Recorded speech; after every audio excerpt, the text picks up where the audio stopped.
Okay, let's leave tennis now and come back home. What's been happening? You know, talking about the FIFA inspection team visit to Nigeria, Lagos, then Edo State and Delta State, the next stop. Then before they went to Uyo, that's Akwa Ibom State. Now in Delta State, you know, they toured the Stephen Keshi Stadium. We saw.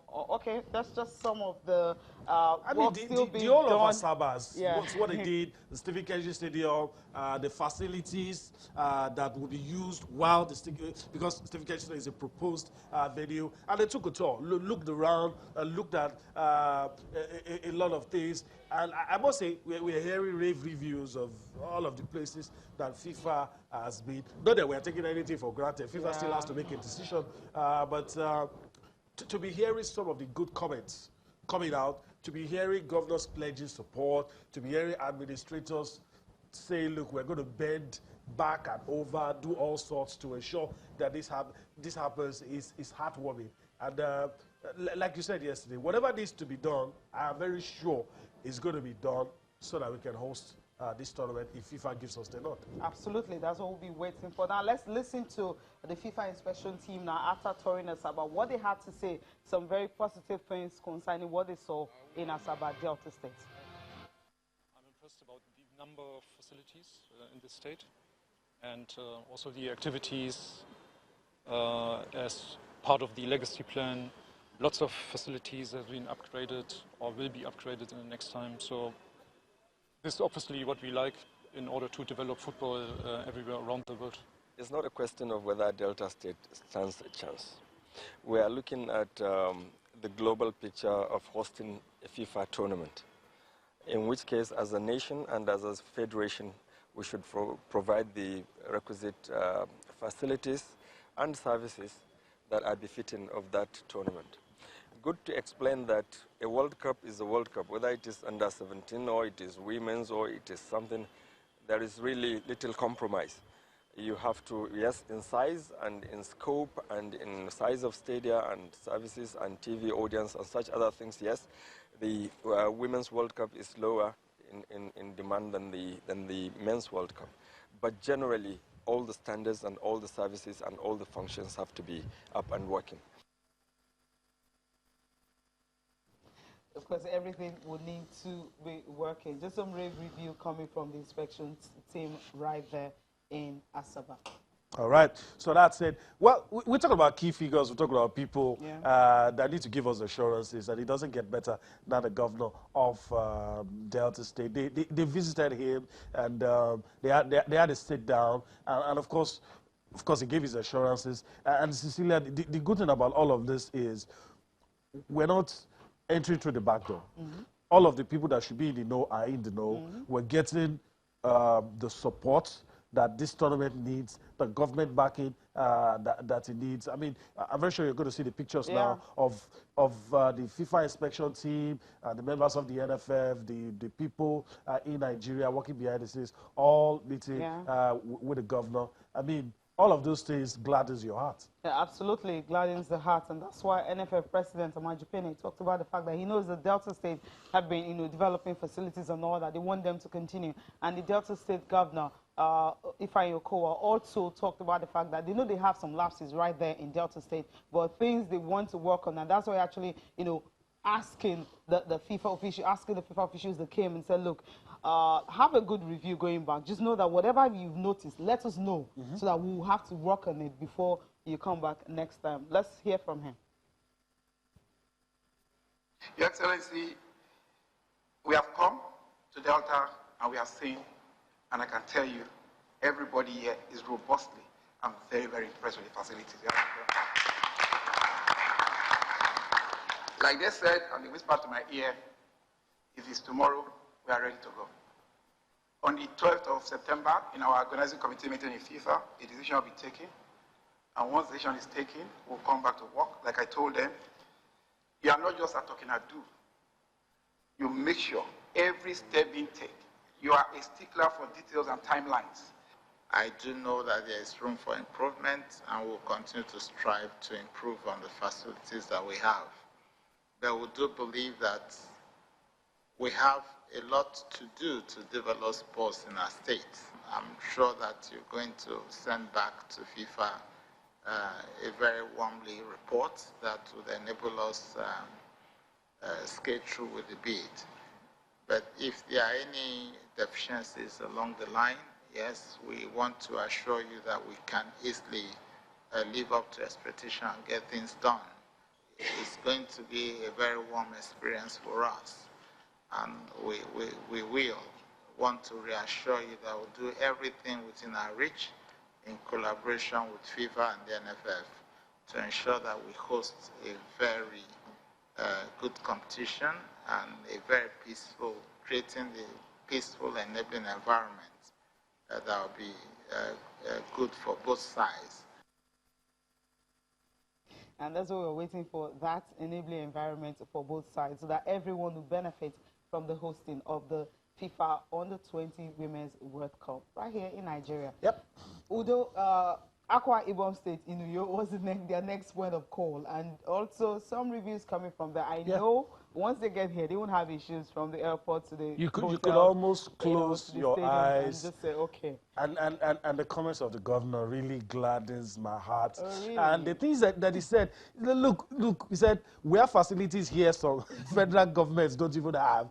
Our facilities are always well maintained and all that. And he said a whole lot. And you look at these guys here, they're here to do business, but they were so calm. This is the NFF president. And I think we should give them kudos for, you know, pulling a wool over our eyes, because none of us saw this coming. They probably have done their homework, selected venues and facilities that probably wouldn't give, you know, wouldn't struggle to, you know, pass. Except the legacy pitch in Lagos. Okay, for training sites. Let's listen. These are the venues. This, of course, because of Akpabio Stadium needs little or no introduction. One of the best places you want to play football. I've been there before. Facilities intact. Those are the pictures. And they were also in other places in Uyo. They visited other places and all the facilities that will be used. Let's listen to the governor, Udom Emmanuel, talking about the readiness of Akwa Ibom and, of course, the assurances that when next FIFA shows up, everything will be ready. I just want, on behalf of the government, to reassure you of the infrastructure. You can see our maintenance culture. So many federal governments build stadia, they can't maintain them. But I think our stadium is one of the best maintained stadia in Africa today. And we are off season now. By the time we get into the football season, we just started the new season. I think we'll see a whole lot of this. And before this tournament comes in 2020, I can assure you we'll produce at least 2 more up-to-date international standards, facilities and everything complete. Of one, at least a sports stadium, and the second one, a full-fledged sports center that will help in people training for this. I also want to let you know, Akwa Ibom should go without saying, as far as you consider Nigeria. Okay, you could go on and on and on. A lot of confidence oozing out of the comments coming from the governor of Akwa Ibom, talking about Udom Emmanuel. All right, let's go straight to one, should I say, critical stakeholder, somebody that is emotionally invested in women's football, and somebody that's also a seasoned administrator. Let's talk to Aisha Falode this morning. Good morning, madam. It's good to have you join us on the show. Good morning. I'm very happy and glad to join sports this morning on Channel Television. All right. Let me just throw it straight at you. There's been mixed feelings about Nigeria's bid to host the FIFA Under-20 Women's World Cup. There's some that have been in support. There's some that have kicked against it. But for someone like you, you see the positives, you see the benefits. Can you just educate us this morning? What are the things Nigeria stands to gain if we host this tournament? This tournament is coming a very appropriate time to for Nigeria to host the Under-20 Women's World Cup. I mean, the story has been told about Nigeria by foreigners. This is a platform. This is an opportunity for Nigeria to tell her own story to the world. We are going to be having a global event in Nigeria for close to a month. In point of fact, attention is already on Nigeria by this inspection visit alone. We've heard the story that Nigeria is not safe, Nigeria is not a stable economy, the people of Nigeria are hostile. That is a narrative. But you and I know as Nigerians that that narrative is not correct. That Nigeria is not only safe, that Nigeria is not only hospitable, that we are a very friendly people, that in fact we are a people who are willing to open our doors to the rest of the world to come and see the potential that we have. In the next 1 year, FIFA, who are the organizers and owners of this game, are going to be investing close to between $4 to $8 million in the Nigerian economy. There are going to be legacies built by this hosting of events alone. Our players, our young girls are going to be inspired. They are going to be developed. When we talk about the legacy of FIFA, it's not only about infrastructure. It's also about the human capital development. Look at Asisa. We have been to this World Cup Under-20 Women's Cup for every single edition since the inception. Look at the countries that have hosted this Under-20 World Cup in the past. We talk about developed countries, big countries, France, Canada twice, Japan, Germany. And then this is the first time you are going to be looking in the direction of a developing economy like Nigeria.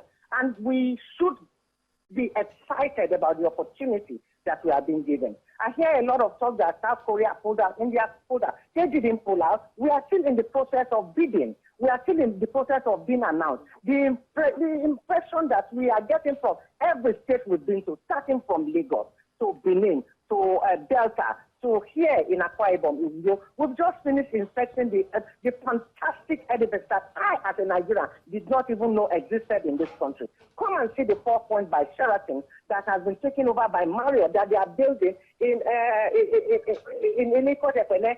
Look at the Le Méridien Hotel. Look at the impressive Nest of Champions, those at Fabio Stadium. Have you seen what Godwin, His Excellency, Godwin Obaseki is doing to the renovation of the Samuel Ogbemudia Stadium? We also need to begin to appreciate what we have as a people and as a country. The problem with Nigeria is that we, by our own self, are the enemies of good things coming to Nigeria. I wonder why we cannot embrace and see the larger picture, the opportunity that is coming with hosting of this event. Asisa Oswala, Ajibade, Desire Oparanozi, these are our programs from the Under-20. This is the nucleus of the Super Falcons. We are talking about looking for players who will begin to take our teams to a global, to competing very stiffly in a back competition. Ajibade, Asisa, and Desire Oparanozi are not only our global players today, they have taken the message of the Nigerian story to the rest of the world. Asisa has become an investor in the Nigerian economy through the platform of football. Oparanozi is inspiring and impacting life through her NGO. Same with Ajibade, same with Asisa. Asisa is investing in the club that she played for before she left Nigeria. And we just cannot see that the potential and the benefits of hosting this event is beyond what we can imagine. We are going to have a draw the 16 participating countries in Nigeria, if by God's grace. Because FIFA, this inspection, they are very satisfied with the quality of facilities they have seen, that we may just be giving this hosting right. Then we start counting down. The draw will be hosted in Nigeria. That is 16 countries coming from all over the world. Training sites will be created by these countries. Visitors will enter the Nigerian economy. They are coming here to invest and spend money. You can see the benefits are so enormous that we cannot eat. Yeah, well, thank you so much for finding that time to actually talk to us this morning. We know how busy you guys are right here. You're trying to inspect all the facilities. But we need to go on a break now. When we come back, we'll look at the Nigerian Women's Football League.